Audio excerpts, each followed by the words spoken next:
In order to quickly access out applications, you can also use the run option inside of Microsoft Windows 11.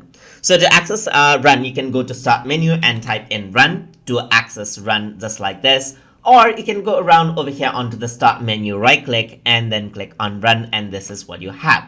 So what you can go around over here, and let's say for example, if you were to type in WinWord right here and press enter, what happens is that it opens up Microsoft Word, as you can see right here.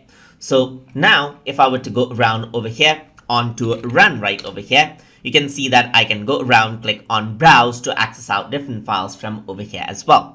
And that is how you can simply access Outrun for quick access of different things. So sometimes what happens is that you want to, let's say, run out some application, your start menu, the start taskbar is not working out, then you may want to access out your applications like this as well. And that is how you can access Run in Microsoft Windows 11. So hope you guys learned something as always. And as always, please like, comment, share, and subscribe.